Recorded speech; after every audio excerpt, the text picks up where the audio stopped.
It's Halloween, folks. Time for scares, spooks, and things that go bump in the night. You got your classic ghouls and ghosts, your slashers, body horror, but we're not going to be talking about any of that.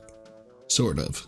Just like there are different types of horror, there are a lot of video games that go all the way back to the 70s. They all range in different genres. Simulators, adventures, rhythm, racing, what have you. However, sometimes the devs like to sneak in things you wouldn't normally find in non-spooky games. And I'm going to rank ones I've personally come across. Whether intentional or unintentional is up to anyone's guess. So let's not waste any more time and get into the rules. Rule 1. Whether it's part of the main story, or a side story, or a random event I personally was unfortunate enough to stumble upon, if it's unsettling, it makes the list. Rule 2. Cute to scary games will not be on the list, as those classify as horror, so no Doki Doki Literature Club. Also, a good chunk of these are things that just freaked me out as a kid. They don't bother me nowadays, but back then it was a whole different story. I'm gonna need a flashlight. The cryptos creak and the tombstones quake. Spooks come out for a swinging wake. Happy haunts materialize and begin to vocalize. Grinning ghosts come out to socialize. Now close your eyes and don't try to hide. For a silly spook, they sit by your side. Shrouded in a ghastly disguise. They pretend to terrorize. Grinning ghosts come out to socialize. Are ya ready, kids? SpongeBob SquarePants, a character who needs no introduction. He has been entertaining the world for almost 30 years now, and has shown no signs of stopping, despite having several signs of stopping. With that said, Revenge of the Flying Dutchman is certainly a game. Okay, I can't be too mean to this game. I did play it a lot when I was a kid, so there is some nostalgic value here, but whoo boy.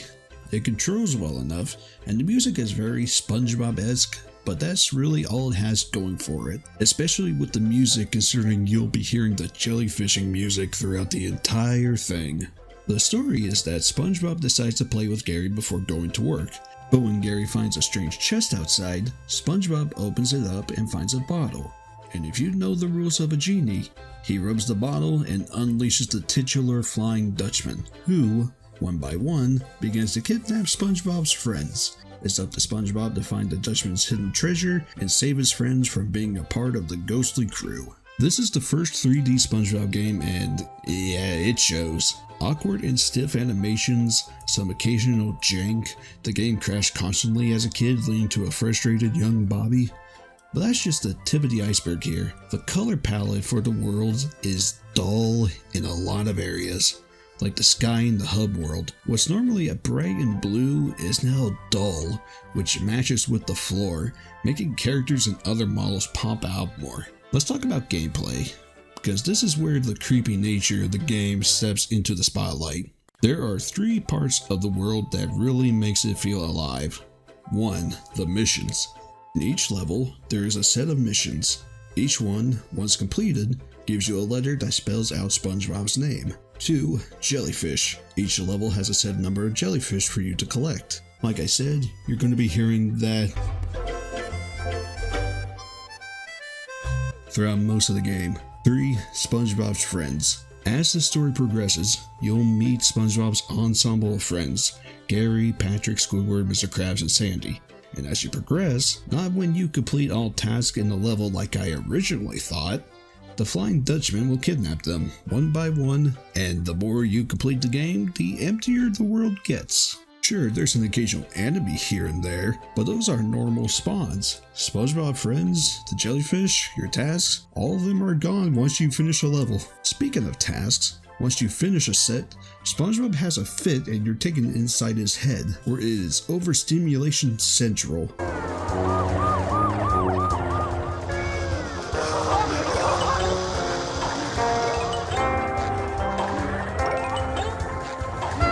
With the background noises blaring while you're trying to solve the worst kind of puzzle there is, a slide puzzle. Finishing the puzzle, you are shown the location of the Dutchman's treasure for the area, 7 in total, and almost all of them are accompanied by children being disgusted by the item.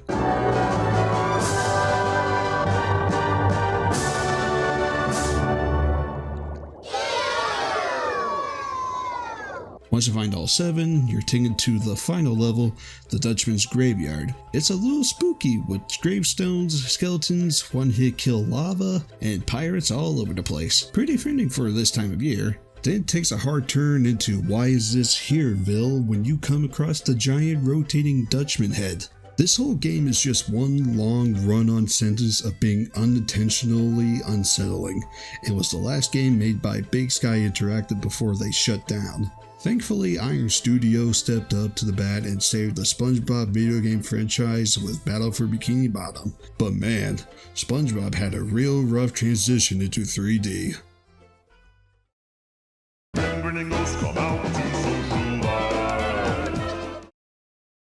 While we're on the subject of the endless blue sea, here's a game you can just chill out with, Endless Ocean. An educational game where you swim around, learn about the sea life, and give tours in specific areas of the Mauna Ocean. They go into a lot of detail, showing you what each species of fish is like, how to befriend them. It's a beautiful game for the Nintendo Wii, but then you get to the abyss. And like I said, they go into detail. And that means exploring the darkest reaches of the ocean that we as a species are aware of. It gets darker the deeper you go, and as such, the deeper you go, the freakier the fish life becomes, and the only thing you'll be able to see are what's being illuminated by your flashlight. You can even make it worse for yourself by turning off the music, so all you hear is the rumbling of the ocean and the breathing of your diver. There's a graveyard on the floor, giant bones where a giant creature once was, and if you poke around the caves, you'll come across the giant squid. Thankfully, this is Endless Ocean 1, so you are never in any real danger. You can swim up to this thing and just pet its eye, and it'll be chill. Oh yeah, and the goblin shark is down here. Zach Cato is down here.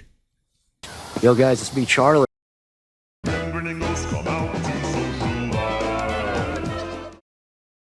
You guys remember Thrillville?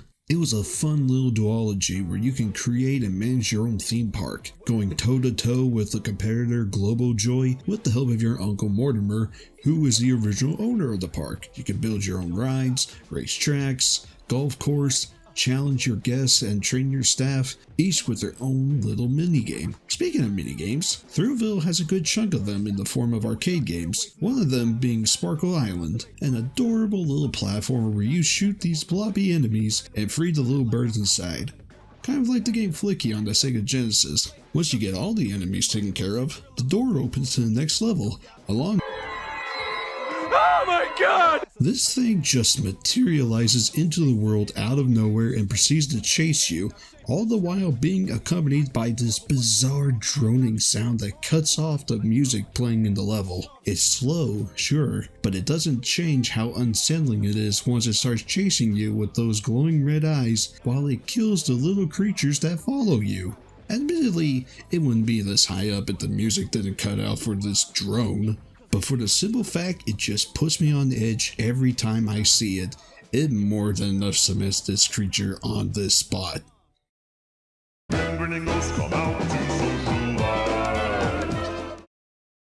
It's the wrong time of year, the wrong holiday, yet number 7 is where the Grinch will stay. Based on the Jim Carrey movie of the same name, overall, a decent puzzle platformer game. Okay, I don't think I could keep that up the entire time. I'm not Daddy Caddy. The Grinch on PS1 is loosely based on the movie and the original story. It's sort of, kind of, but not really a prequel. Overall, it's about the Grinch going around all of Whoville and pranking the Whos. It's kind of strange how every iteration of the Grinch is different. I mean, the original book and short by Chuck Jones treat him like a mystery. The Jim Carrey movie establishes him as an outcast that everyone's afraid of. The Illumination movie makes him out to be a misunderstood jerk, and the game makes him this gifted, intelligent inventor who uses his gadget to be an absolute asshole that's just looking to ruin everybody's day with pranks and assault. And it gets to a point where the Who's are willing to clock the Grinch on sight if he gets too close because they're tired of his crap. They also decided to give him a catchphrase in this one for some reason. Yeah, Grinch! What does that even mean? So why is this game on the list?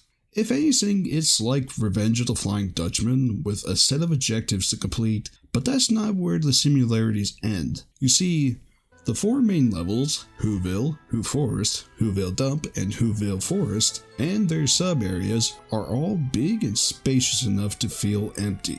And the way the buildings are set against the grayish snow and how the game renders everything from a distance, paired on top with the music, the Grinch on PS1 invokes a subtle sense of isolation, especially when you come across Who's who actively want to hurt you. In fact, it perfectly captures this isolating sensation in the Grinch's cave. The droning hums of the instruments, the tight spaces, the dull, nearly lifeless colors of the cave when contrast to the rest of Whoville. It really captures the loneliness of the Grinch's life and why he's the way he is. And that just seeps into the rest of the world. Never expected a Christmas game to give me the spooks, but here we are, I guess. Grinning ghosts come out to socialize. You guys remember Space Jam? What's going on here? We need your help! It was a fun movie back in the day, and it's a fun little time capsule of the 90s era today, back when logos and restaurants were fun and didn't look like a copy and paste job of your local coffee shop. The tie-in video game was alright too, because almost every movie back then had a tie-in video game. You could play as the Toon Squad or the Monstars, but it's more fun to play as the Toon Squad because you have more of a team customization aspect to it, where you can pick 3 characters and the computer player, the Monstars, will pick which Monstar best counters your characters to make it fair. There are also minigames that will give you a power-up that will help the Looney Tunes strive for victory, and you can sub a character out at any time between rounds. Fun game, but that's just the standard story mode. Outside of that and the 2-player mode, there's also the Intergalactic Tournament. Welcome to the Intergalactic Tournament. In this mode, you pick 3 characters that need to last for 5 matches. I never made it into the first one as a kid. Why?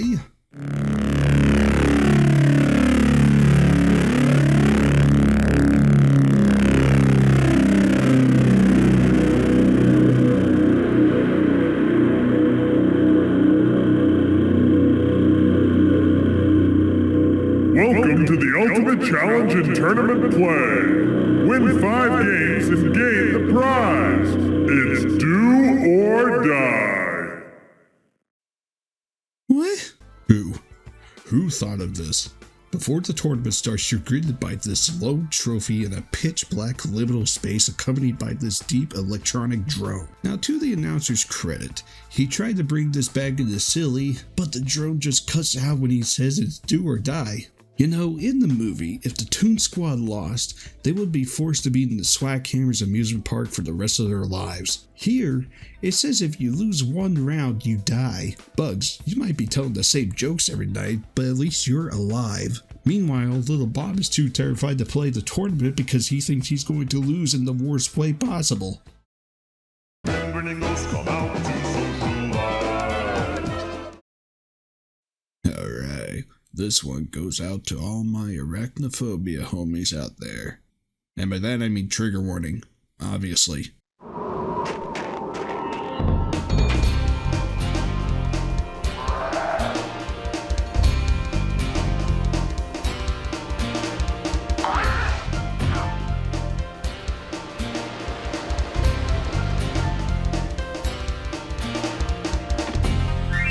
One of the cornerstones of my gaming childhood, Spyro the Dragon. A little clunky when compared to the sequels, but it laid the foundation where it needed to be, and it's still a fun game to go back to every now and then. Nice and colorful worlds to explore as you save the dragons from nasty Nork, the artisans, peacekeeper, magic crafters, beastmakers, and dreamweavers. Now the first game of Spyro had some really creepy enemies, few downright nightmare fuel. I'm looking at you, you disgusting Bugs Bunny looking shrub. But for this entry, we have to travel to the magic crafters and go into the high caves. Oh no! Oh no! Admit it, some of you might have had a feeling I would be speaking on these things the second I brought Spyro up. And for good reason. A lot of people consider these to be the scariest enemies in all of Spyro, the metal-backed spiders in the high caves. These spiders are the fastest enemy in the game and can quickly catch you if you're not careful. Thankfully, they're not one-hit kills, but it doesn't change how terrifying it is to see one of these things barreling towards you. Now, in the remake, they did try to tone down how scary they are. They're more cartoonish, they have big goofy eyes, but the original versions of these things plagued young Bobby's nightmares for a long time. If these things show up in the full release of that Huntsman game, I'm setting my PC on fire as if there was a colony of spiders living inside it. Grinning ghosts come out to socialize. Remember earlier when I was talking about video game adaptations? Well, we got another one.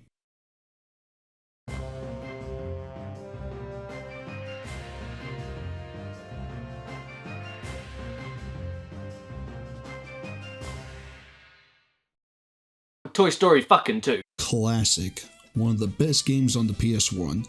Set like a collectathon game and follows the plot of the movie, where Buzz and a few of his friends leave the house to go save Woody before he's taken to Japan. Except in the game, Buzz's laser is more than just a little light bulb that blinks. When it comes to making a video game adaptation of a beloved movie, some changes need to be made.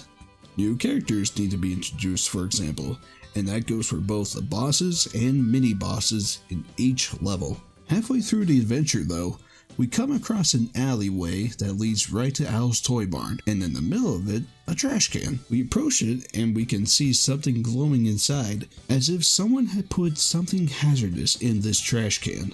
That's when the beast makes itself known.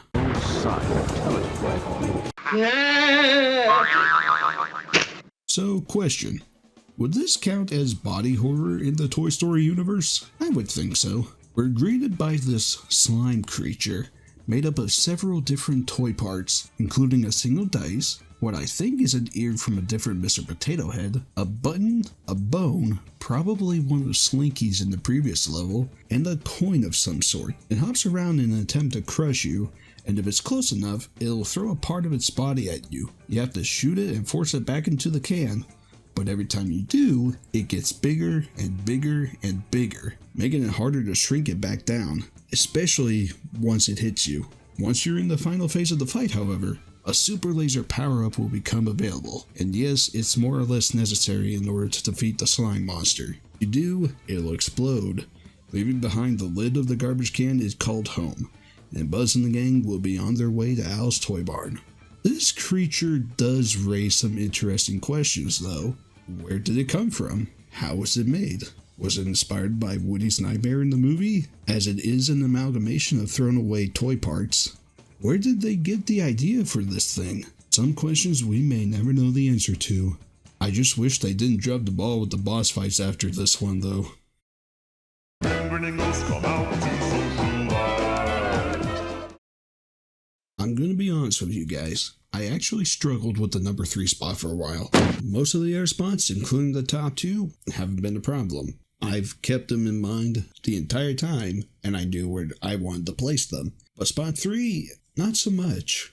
I thought I could put Cortex screaming at me from Crash 2, but that's not really scary unless you're sensitive to getting screamed at, like I was as a kid. I also thought about the ghosts during the Sonic Adventure 2 Emerald hunting segments. But they just get annoying more than scary after a while, and they're only limited to just a few levels anyway. Heck, I even thought about putting the majority of Vicious Voodoo from Sly Cooper 1 onto spot 3, but nothing was really sticking. I sat on it for a while, and after not coming up with anything, I decided to start playing some Hat in Time. I remember liking this game a lot. The movement is creative, it's cute, and it's a traditional 3D platformer. What's not to love? And as I'm gushing because I remember how much I loved Chapter 2, I remembered everything that goes down in Chapter 3, the Subcon Forest. In short, the Snatcher captures you and had you sell your soul to him, which in short, is just you doing a chores list, getting rid of fire spirits, clean the well, fight the toilet of doom. Pretty standard stuff. One of these tasks, however, involves going into Queen Vanessa's manor.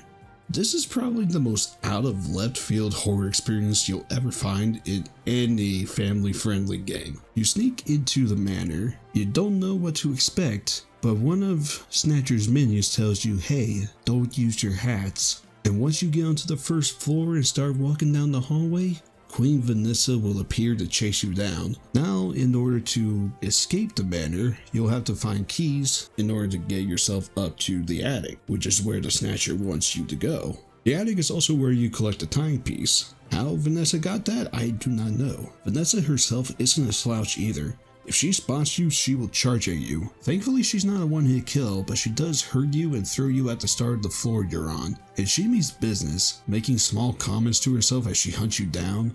But was she always like this? If you manage to find all the hidden collectible pieces in the purple rift that connect to the Subcon Forest, you'll unlock her story. She used to be a human princess, once in love and adored by the citizens of her kingdom. But one day when she finds her prince holding another girl's hand, her heart breaks, and she slowly transforms into the shadowy, red-eyed, anger-filled monster we know her today. But what about the prince? Did he really cheat on her? Well, no. He was buying her flowers. But because she thought he was cheating on her, she locked him away in the dungeon. And after some time, he died, transforming into the Snatcher. Tragic story of heartbreak, jealousy, and misunderstanding helped pave the way for one of the scariest short experiences I've ever had in a video game. I didn't think love could ever be like this. Grinning ghosts come out to socialize. Spider Pig, does whatever a Spider Pig does. Spider-Man on PS1. A lot of PS1 games aren't there. One of the better Spider-Man games before the recent Insomniac games, and is the web crawler's first foray into the world of 3D video games, made by Neversoft, the original Tony Hawk Pro Skater dev team. The story of the game is that Spider-Man is being framed for stealing Dr. Otto Octavius' technology. Otto, by the way, claims to be reformed. This scene makes Eddie so mad, he turns into Venom. So Spider-Man has to figure out what's really going on, clear his name, and stop whatever's happening in New York City. Near the end of the game, after being Venom and saving MJ, you find out someone is trying to create and control standalone symbiotes with Octavius technology that was stolen from the start of the game. After going into the depths of the Daily Bugle building, you come across and deliver the beatdown on Mysterio, who tells you to check out a warehouse by the waterfront. The warehouse leading to an underground laboratory, and who's in charge of it but Dr. Octavius, obviously, and Carnage. Fight Doc Ock, then you get pulled into a one-on-one with Carnage because Venom couldn't perform. Take him down, and the symbiote removes itself from its host, Cletus Cassidy.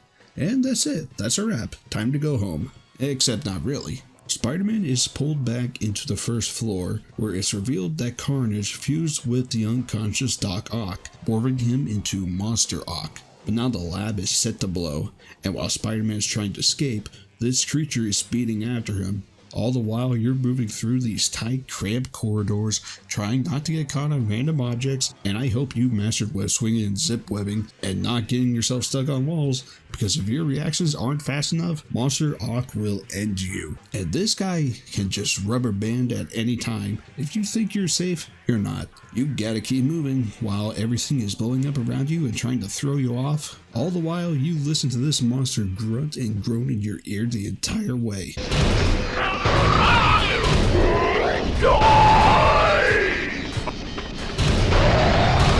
In the end, Spider-Man escapes, and Octavius manages to make it out alive thanks to the symbiote protecting him from the big blast. Otto, Rhino, Scorpion, and Mysterio are arrested. Venom goes on to do whatever because he just kind of vanishes after this, and Spider-Man celebrates with his fellow heroes on a job well done. Oh yeah, and Cletus Cassidy is just dead. I don't know if anyone pointed that out, but we don't get any confirmation if he escaped or if Venom carried him out. For all we know, he is in the ruins of an underground laboratory.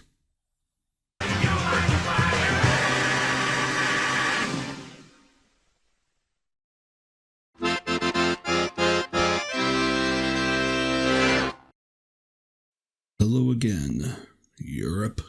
We'll keep this one short because I didn't grow up with this game, but we're looking at Roller Coaster World on the PS2, released exclusively in the PAL regions. I couldn't find any information on this game, aside from the fact that this game was made by Takara, the same people who made the Beyblades. It was published by Midas Interactive Entertainment, huh? Why does that sound familiar? Morning. I know that already. The boat, spices from India. Poor Lucy, she was caught. Lionel started crying. Before we get too excited, I'm going to call the newspapers and ask if the cat catcher is still in this area. Who are we going to visit? Harry. We are going to visit Harry. Then we know right away if there's something going on. What could I do? I couldn't just sit back and let them rush on into disaster.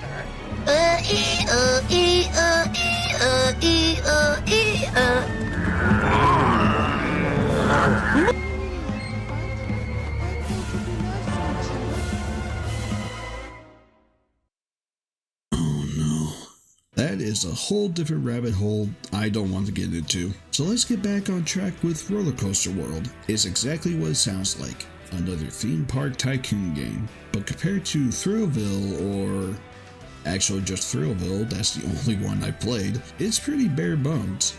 But Roller Coaster World does have something Thrillville does not. A Silent Hill sounding song with a message about children going missing in the park and the haunted house. Then you go into the haunted house.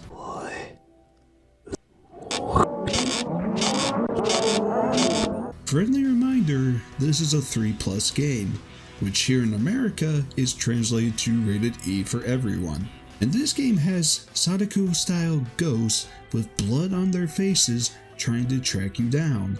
I would love to shake the hand of the mad bastard who came up with this, because my god, this must have been really funny when they were writing it down for the game.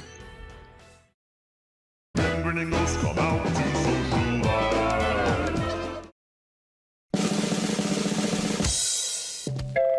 Okay, before you click off, I know what you're thinking. What is wrong with you? A lot, but that's not the point. Remember at the start of the video when I brought up a random event I personally was unfortunate enough to stumble across? Well, this is it, and yes, it's from a Rugrats video game. Oh, is it the Spectres and Lights Out? Nope, but they are very creepy for a kid's video game. What about the goose in Grandpa's Teeth? Terrifying, but not quite. You're probably talking about the hidden mummified Mr. Fiend, right? No sir, not even that well hidden treasure chest of shit pants. Then what are you talking about? Well, what if I told you I had an experience that was right out of a creepypasta? Because here's the thing, discs get old. Whether or not they get scratched is entirely on you, but after a while, the quality of these old CDs begin to show after 30 years or so. One complication from this is long load times. Now, let's meet the playable characters. You got Tommy, Chucky, Phil, Lil, Angelica, but you also got Spike. Probably the worst looking 3D model I have ever seen. Now, Spike gets his own level, the 7 Voyages of Cynthia, where you have to save Angelica's doll, Cynthia. Now, before I talk about the level, there's one thing I need to discuss. The thing that this game is actually pretty infamous for. Its controls. Take it away, Johnny. Dude, I'm not even fucking holding anything, and I was moving by Yeah, myself. back then. Fucking hell, I just want to get out the door!